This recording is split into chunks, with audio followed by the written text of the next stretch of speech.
New Relight opticals and computerised I clinic. हमारे यहाँ Sarojini hospital के आई स्पेशलिस्ट डॉक्टर अवेलेबल। अपनी आंखों का मुफ्त मुआयना करवाइए। जी हाँ। अस्सलाम वालेकुम नाजरीन, 7H न्यूज सच को रखे आपके आगे।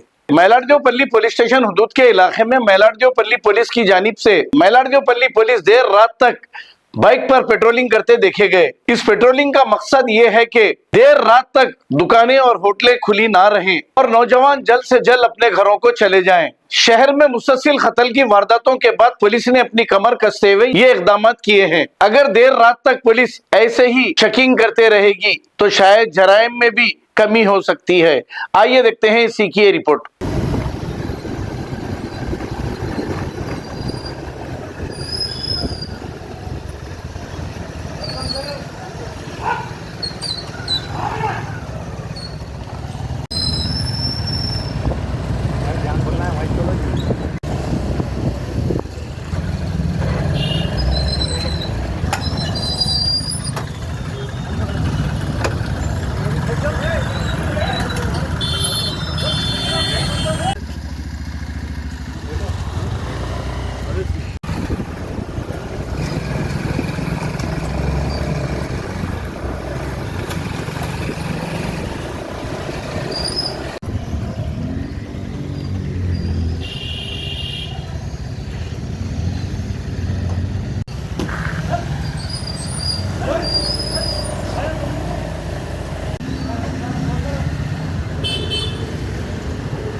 ब्राड ఉందా sir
new Relight opticals and computerised I clinic. हमारे यहाँ सरोजनी हॉस्पिटल के आई स्पेशलिस्ट डॉक्टर अवेलेबल। अपनी आंखों का मुफ्त मायना करवाइए। जी हाँ, sunglasses 99 onward, any number glasses from 250 onward, contact lenses any colour ₹99 onward. जो हजरात 60 साल की उम्र से ज्यादा है, हज और उम्रा जाना चाहते हैं, उनके लिए बिल्कुल free number glasses, free home delivery और free eye checkup. New relight optical, Talab Katta, main road, opposite to Baba Bahauddin दरगाह। मोबाइल 9848392127। खबर है शहर की, खबर है गाँव की, खबर है सारी दुनिया की। 7H न्यूज पसंद आए तो लाइक कीजिए, शेयर कीजिए और सब्सक्राइब करना ना भूलें। 7H news.